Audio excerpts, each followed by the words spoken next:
Hello, my name is Megan, and today I'm going to show you how to use gradient maps in Clip Studio Paint to change an image from grayscale to color. Now, what is a gradient map? Well, a gradient map takes a black and white gradient and replaces it with a color gradient. Now, what does that mean? Well, it means that if you have a gradient like this, see it's black on one end, white on the other, and then you go into tonal correction gradient map, it brings up this tool, and what this tool does is it allows you to pick what colors you want each part of the grayscale gradient to become. So if I go to the midpoint and I pick blue, see it changes the midpoint gray to blue, but it also keeps blending it out.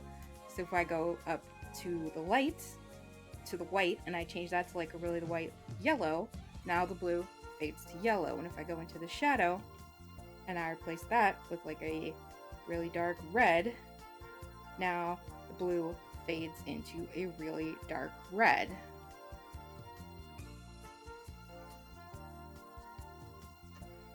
Alright, I'm going to show you how this works, a basic example of how this works doing a simple sphere.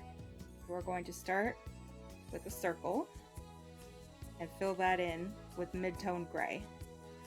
So you have your circle. Now what you're going to want to do is shade this in grayscale, and the way that I do that is I create a new layer, I clip it to the layer below, I go to in between midpoint and bottom, and this is going to be your midpoint shadows. I'm just going to use an airbrush to do this really quickly. There you go. So now you do another layer, you clip it to that, you go almost all the way to the bottom. This is going to be your really dark shadows. They should probably be a lot smaller in the bottom. Now we're going to do another layer, clip it to that, to the mid layer, and we're going to go halfway and then halfway again. And this is going to be your highlight layer. And then, if it's applicable, you're going to want to go almost all the way to the top and do like a little shine. So here we have a grayscale shaded sphere. So how are we going to use gradient mapping to turn this into a colored sphere? Well, the first step that I do is I create a new layer folder, and I go down, I select the base layer and select all the layers that are clipped to that layer. Then I right click or hold down and say duplicate layers, and then I pull the duplicated layers up into the new layer folder. Then I click or right click again and I say merge selected layers. And I like to hide the layers that I just duplicated, because it helps me keep track of what I have converted and what I haven't. So now we have all of these layers have now been converted down into just one layer, and we can use the gradient mapping on this one layer. So we go to edit, and then we go to tonal correction, and then we go to gradient map.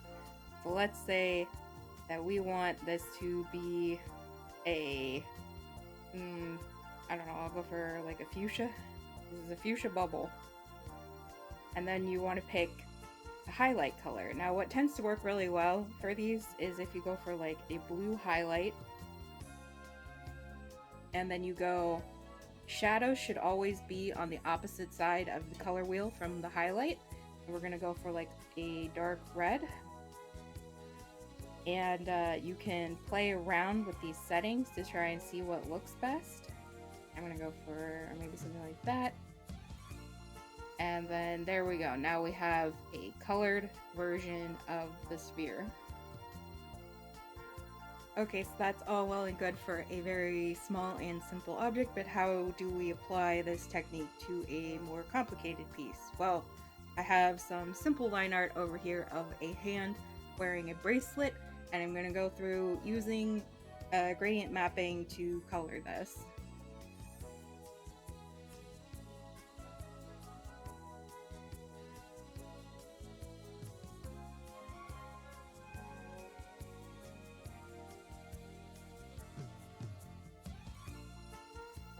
Alright, so step one, you want to make sure that you're under the line art, make a new layer folder, go through, copy all these, go duplicate layer, pull it into the layer folder, and then right click and say merge selected layers.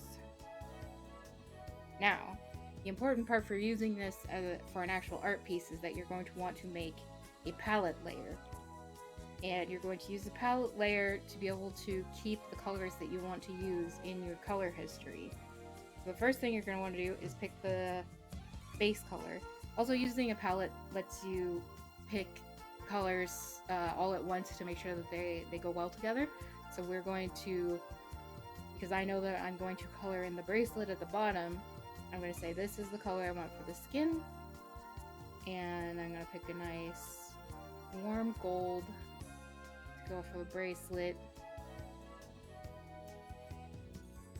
And so those are the two colors that are going to be in the image, and then after that you need to pick the light and shadow colors, and it tends to be good to do light blue for the highlights and dark red or orange for the shadows. A lot of film movies use this lighting scheme and color correction, and it's also just like it looks really good on skin and things that have like a warmer tone. So then you're going to want to go into your grayscale layer, go back to edit, tonal correction, gradient map, go to the middle, click on the middle to make a new point, and then if you click over here, this is the color history. You can see that we have the skin tone that we picked still there, and then you can go here and you can see that we have the highlight we picked is still there, and click on the bottom, you can see we have the shadow that we picked is still there. And now you can kind of, don't be afraid to like mess around with the gradient settings to try and find what looks good, or even to go in and be like, these shadows seem too dark for the image, so you can switch it back to that.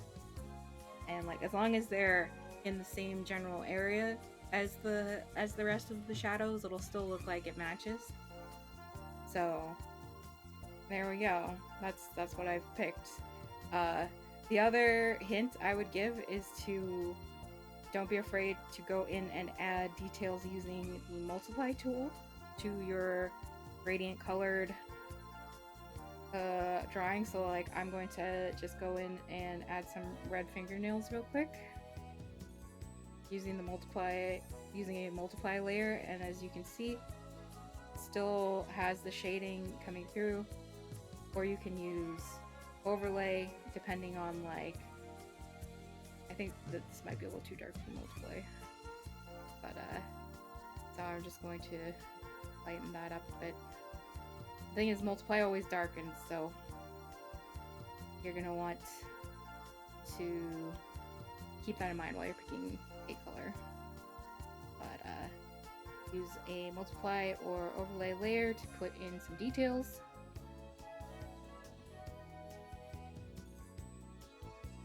And there you go.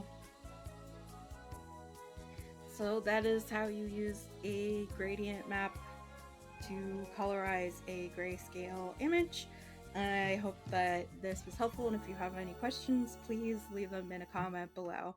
Thank you. Bye.